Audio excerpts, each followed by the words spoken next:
Hello there, Alaskans, wherever you are. Welcome to the Must Read Alaska Show, coming to you from somewhere in Alaska. This is the place where we talk about, you guessed it, Alaska, where we keep the mainstream media on their toes and where we are standing up for what's right in a world run by leftists.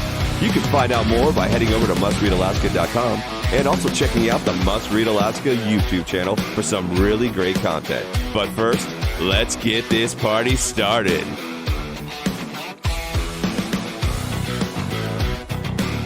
What's good, Alaska? This is Scott Levesque, and you're listening to the Midweek Edition of the Must Read Alaska podcast. Welcome. Thank you, everybody, for joining with us. Obviously, it is starting to warm up out there in Alaska, and it's feeling good. It's feeling like summer is right around the corner.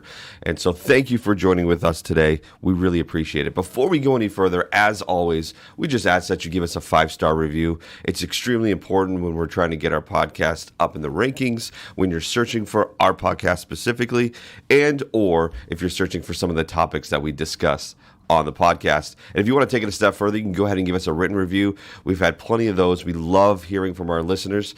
We appreciate all the positivity. It has been incredible. Thank you so much for continuing to support our podcast. Now, let's get into this. It is a lot going on, but we're really going to focus today in on the mayor race here in Anchorage. So I just want to let you know ahead of time. But before we do that, as always, we kind of touch on some of the topics and some of the articles written in Must Read Alaska. And one of the first one I want to talk about, and it's just a fun one. It's just one that just kind of goes to show you perhaps maybe a little bit of a lack of creativity. But as many of you know, most of the Forrest Dunbar signs over the last month or so have been changed. Instead of Forrest for mayor, it says Forrest for tax, or just tax, or it's all been crossed out. Well, it seems like somebody did not like that and now has begun to change some of the Dave Bronson sides. And some might find this clever. Maybe it is or maybe it's not. But instead of saying a new direction, it now says a new direction, which it is what it is. It took a lot of perhaps some careful crafting, some measurements that look like, because it's blue tape with similar color blue, but also similar color orange, or yellow, to create this new slogan, I guess, that's out there for Bronson. The funny thing is, it's just not really, I mean, I guess that's funny. It has really nothing to do with Bronson. Obviously, the Forrest for tax makes a lot more sense considering the alcohol tax and whatnot and what's been going on. But this is just, I guess this is child play humor, which is fine. I mean, this is par for the course. I'm surprised it took people this long on the left to come out with this sort of new slogan for Bronson. But at the end of the day, it's just a funny little thing that's going on right now. It looks like it's a little payback, apparently, a little tit for tat here. But yeah, that's just something. If you want to see the sign, go to mustreadalaska.com, and it's under the very short title "Sign of the Times." And Suzanne wrote a fun little play on word article about this, and has a picture of the new slogan that somebody decided would be a better use. And who knows? They say sex sells, so it might actually help Bronson instead of hurt him at this point. But let's also go to the fact that Dave Bronson is still holding events with a lot of support going out to him. Bernie's Bungalow and a downtown bar with outdoor seating and the appropriate COVID-19, I guess for lack of a better term, setup. Dave had a fundraiser out there, had a meet and greet, and there was about 100 people out there. And why is this important? Why are we bringing this up? Well, I can tell you this. It's a couple reasons. Number one is it just shows momentum. It just shows that Dave has momentum. I mean, bottom line, that's a big deal now. I mean, this is a mail-in ballot situation, so clearly people either have their ballot. If they haven't had their ballot, let me tell you, you need to call the municipality to figure out where your ballot is, because you need to get one and vote. But regardless, the ballots are out. Most people that know who they want to vote for have already voted. And if you haven't, it's just because you're procrastinating. But here's the reality. the reality is Bronson is still attracting a lot of attention, still have a lot of momentum, and we'll see that as we get to some of the other articles we're going to talk about today.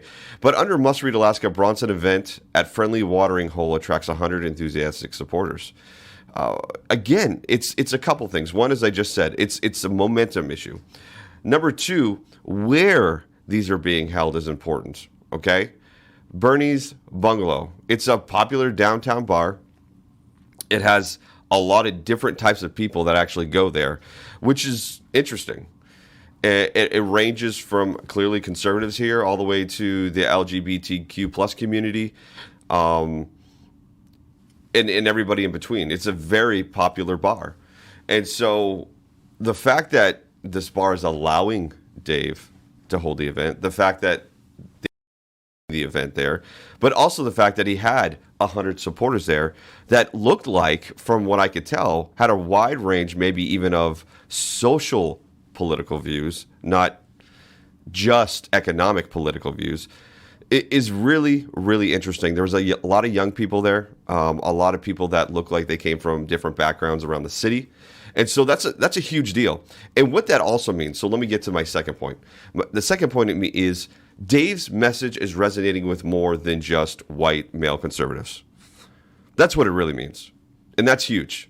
You can't negate that fact. It's important that a message resonates across the board. At least it touches, at some level, every person within the city coming from different backgrounds, whether it's, what they do for an occupation, whether it's their social background, it doesn't matter.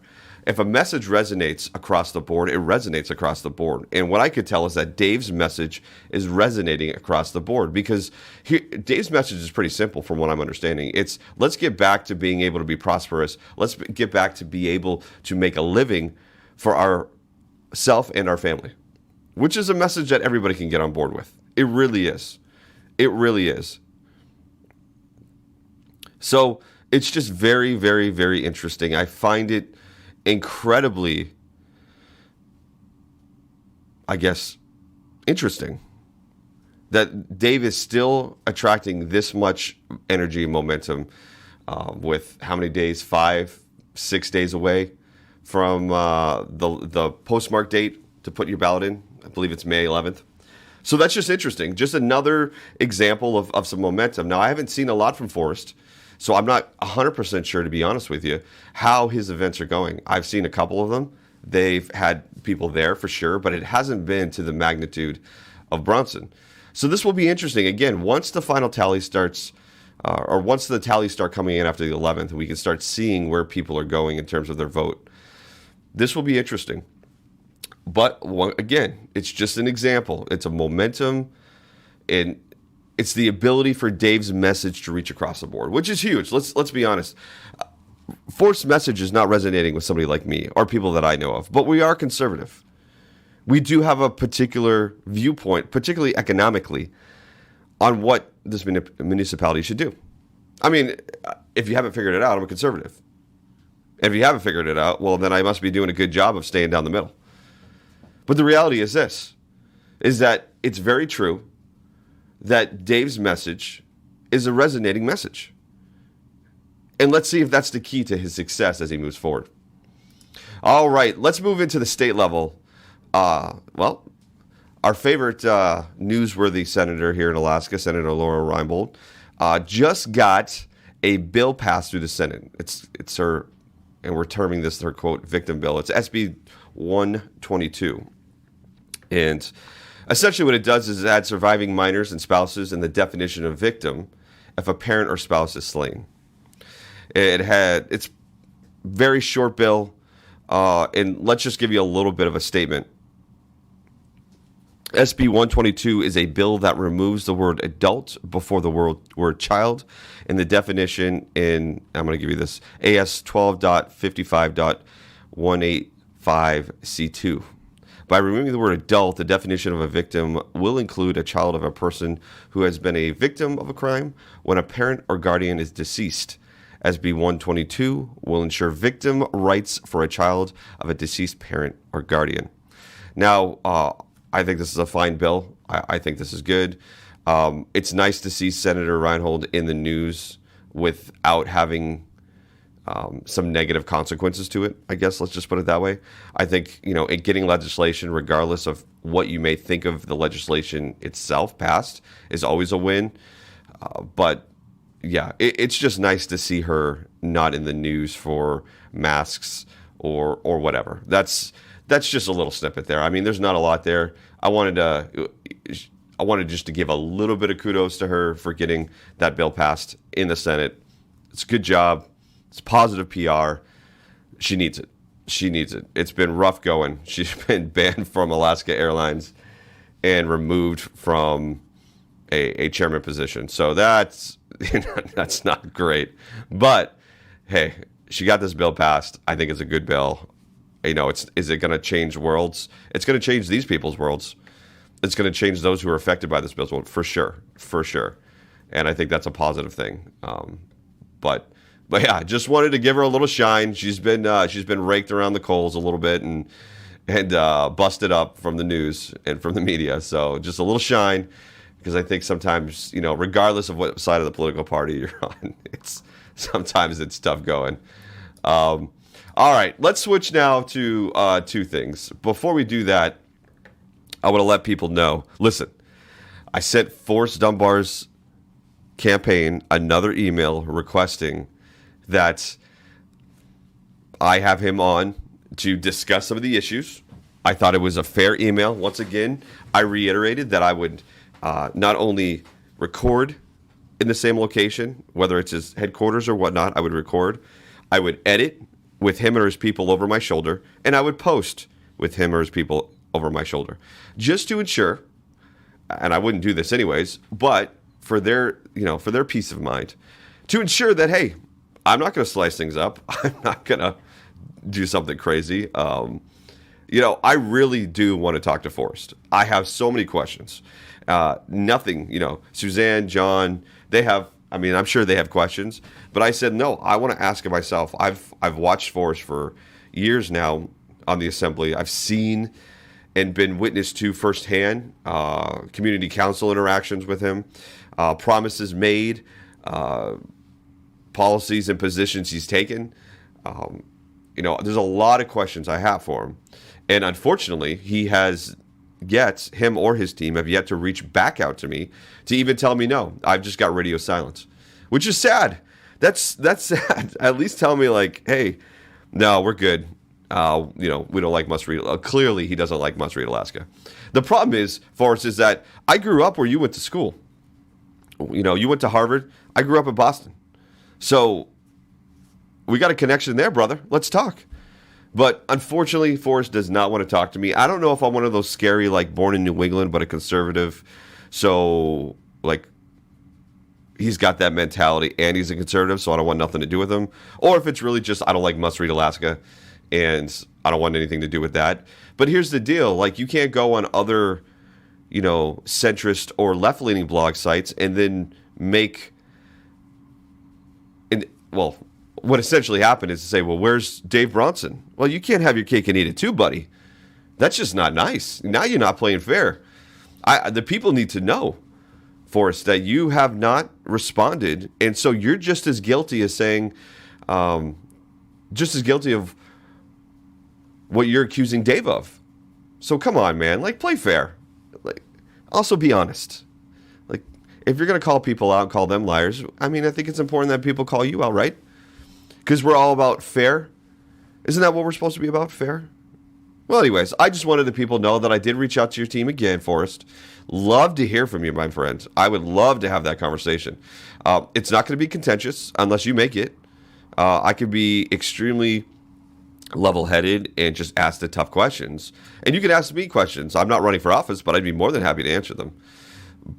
But I haven't heard from you, my man. And I'm not saying you're scared. That's not what I'm saying. I'm saying it's just, it's sad because I think you have an audience here that'd love to hear why they should vote for you. And it's a rather large audience. There's more registered Republicans than there are Democrats in Alaska. But also, I just think you owe the people, because when you're a mayor, Forrest, you're not just representing District 5, you're representing every district. You're representing the municipality. And frankly, you haven't really represented your constituents very well when you don't even care what they say, call them anti-science, or just berate them while they're giving public testimony. Not really what public officials should be doing. So I wanted to give you that opportunity to clear the air. Unfortunately, you're just not getting back to me, and that's, for lack of a better term, as the kids say, that's a sad panda, bro. So, anyways, just wanted to give the people an update. Let's move on. Let's talk about the race here in Anchorage for mayor. Fascinating stuff. Okay, let's just get to some of the things that I find extremely fascinating. Number one, let's just talk about fundraising. Again, fundraising can be important to show momentum. We talked about that with the U.S. Senate race. The amount of money you raise can show momentum, support, all of the above. So the 7-day report from APOC came out, and it revealed some interesting things. Okay, it revealed some interesting things. First, let's just go over the spending totals for both campaigns. Dunbar has come in at just over $500,000, so $500,000. $501,301 were spent. Bronson has spent about just about $20,000 less. So he spent about $480,456. What's interesting is this 7-day report fundraising. So Dunbar has showed he's raised about $222,378 over his 7-day report. In contrast to Bronson, who's raised about $299,708, which is huge. That is absolutely huge. That's about a $77,000 difference between these two in fundraising, which goes back to the previous, earlier in the show, what we talked about was Dave having these events shows momentum. It shows incredible momentum for the campaign, and that equates to dollars too. People will give to somebody not only that they want to support, but they know has the momentum that can cross the finish line and win. And what I'm seeing right now is a shift, because Dunbar was raising money at a clip early on. And now we're starting to see a switch where Bronson is really coming on strong. Obviously, as you see here, the spending totals is about a $20,000 difference between the two. But regardless, the 7-day report recently is huge. We're talking a difference of $77,000 in fundraising, which is big. It's big, particularly for Bronson, this is his first real political push into Alaska. So this is a big deal. Keep in mind, Dunbar actually went head-to-head against Don Young. Now, he didn't win, obviously, but he did go head-to-head. He's been here in Anchorage for a while in terms of on the assembly. So he's got the name recognition. But Bronson coming out and doing what he did has been pretty impressive. I mean, for somebody who's a rookie on the political scene in terms of name recognition, all of that, him and his team have been incredible in not only getting the message out, but also getting the momentum. Getting your message out is one thing, but connecting to that community like we talked about before, and also having the wherewithal to make sure that you're doing events all over the place is huge. I mean, they have done a fantastic job, and I think at the end of the day, Bronson and his team should be commended for the actual work they did. And it'll be interesting to see how that plays out. But as we look at the race, as it's coming to a close in terms of your opportunity to vote, which again, short commercial break, vote. If you want to see the change here, you got to vote. A lot of people don't realize that there's a runoff. A lot of people don't realize Dave did not win in that what is now a primary considered election. This runoff is the final straw before we find out who our mayor is. You have to vote in the runoff. You have to. So do that. Now back to our program. So just a little bit of what's going on in the fundraising department here, which really is important because it bleeds into the last stages of a push. It bleeds into those people that are still trying to decide, maybe don't like either candidate, but is really looking for the one that's going to affect their life the most. And I think that's what's going on right now. I think you're seeing that, listen, I've said this before, anecdotally, I've had many friends who are either center left or more left, not all the way left, not like Forrest left, but they're not conservative by what they would consider in their nature. are voting for Bronson because they're scared to death of what Forrest would do if he got in. They're scared to death of what their kids, their schools, their communities would look like. And the irony is that Forrest is touting a lot of this. Hey, we spent money to get 100 new officers. Yeah, but 100 new officers can't change law. They can't change what they're no pun intended, handcuffed to do when they catch somebody stealing, or they can't do beyond what the law allows them to do. So if the law restricts them from putting people in jail or charging and prosecuting crimes that continually happen here, drug theft related, then hiring 100 new officers is fine. They just can't actually prosecute to the full extent of the law because the law stops at a certain point. So again, the 10-point economic plan, the first point is to get 70% vaccination rate. That is not an economic plan. That is a political plan put together, disguised for economics. It's what it is. It's what it is. And if it was so important to get 70% vaccinated before we can open up, why did you already open up? Anybody asking that question? Is anybody asking that question? I mean, talk about flip-flop. Your 70% vaccination rate to open up to get the economy going, I guess, is not as important. It shouldn't be your number one out of the 10 because you just opened up on May 3rd the economy. You said, hey, we need to lift all these restrictions. So what is it? Was that just a political hack? Was that just something for you to put in there to rile up the base? I mean, why would you put 70% in there and then immediately open up the economy when you're not doing well in a race for mayor? Seems like it's a little self-fulfilling Forrest there. Again, these are questions I'd love to ask Forrest. I'm just not getting anything from him. But then let's finish up with this. This is not going to be a long session, a long show today. I have plenty to talk about, but not. Let's actually talk about what happened when the Assembly voted to remove nearly all the restrictions for Anchorage residents. Let's just talk about that. Now, when Mike Dunleavy pretty much ended about a year-long disaster declaration, people went nuts. People went nuts. Let's read some of these, okay? Let's read some of these. With thousands of potential unvaccinated individuals traveling to Alaska and many unknowns about the impacts of COVID-19 variants, I pray this decision will not have disastrous consequences. This is Representative Bryce Eggman from Dillingham, adding, dumbfounded by a unilateral move to eliminate tools we may need during a busy tourism and fishing season that will attract thousands of visitors. Then you have Liz Snyder, District 27, and Zach Fields, who always loves to put foots in mouths, doesn't he? Echoing that same sentiment there. Okay. Zach Fields writing, we've captured federal COVID snap relief. That's the good news. Bad news, Governor Nixon's declaration means no mandatory testing for incoming travelers, increasing risk of dangerous variants. That's the new thing now. It's not just that we need to get herd immunity. Now there's variants. It's a new talking point.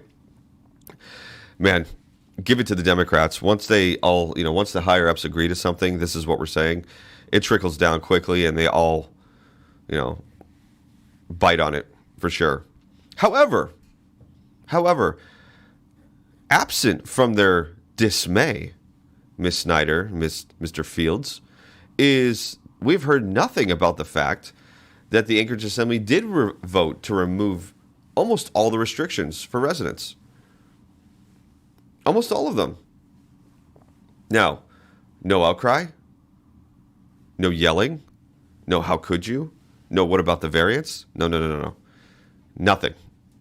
Zero. Zip. Haven't heard a thing. Now, why might that be? Man, why might that be? What could... Could it be the fact that Forrest doesn't like the numbers that are coming in and now is trying to throw, quote, as we all like to say, a Hail Mary, a political Hail Mary to try to help garner more votes. Because Forrest, as he said, is a man of the people and of businesses. Just forget the fact he voted 8 times to keep the emergency declaration and by extension the emergency powers going. No. Keep in mind that his first point in economic recovery is that 70% of the population needs to be vaccinated. No, forget that. No, he's a man of the people. That's why he seconds this motion that his buddy in crime, Christopher Constant, brought forth. Yeah, that's it. Listen, at this point, if you can't see the hypocrisy and you can't see the ridiculousness of the Democratic Party right now in Alaska, I don't know what to tell you. I have no idea what to tell you. This is clearly do as I say, not as I do. This is clearly, hey, don't watch what I'm doing over here. Just keep focused on what we need you to keep focused on. This is clearly, hey, we want to yell at anybody that has an R after their name. Anybody that has a D after it, do whatever you need to do. We do not care. Listen, do not start yelling and screaming about removing a year-long disaster declaration and then not say a word when the largest city in Alaska decides to remove most of the emergency orders. Which brings another question. Why wasn't this done earlier? What was going on? Why wasn't this done earlier when public outcry and people begging the assembly to do this? No. Ladies and gentlemen, the assembly only does things when it benefits them, not you. Is that pretty clear now? Does that help everybody in Alaska understand who they're voting for? Just want to make sure. I'm tired of the hypocrisy. And at the end of the day, if you can't see that, then you deserve what you're going to get. If you vote for people that value their own political gain over your everyday life. If you're going to vote for people that want to see your businesses closed as you're crying and begging them to open up, but will do so because they're losing a race, that's on you. But regardless, I'm still telling you to vote. I'm not telling you who to vote for, but I am telling you to vote because it's important. And, well, that does it for today's show. Listen, there's a lot we could talk about. I'm actually looking to see if we can put these on video form as well so that you can see my ugly mug and maybe have Forrest on here. Again, Forrest, love to have you on here before the race is over. I'm not sure you're going to talk to us after, regardless of a win or a loss, but now I'd love to have a conversation with you. But just have your people reach out to me. It's just courtesy, man. That's all I'm asking for. All right, guys. Well, that's it for me this week. Until next week, take care.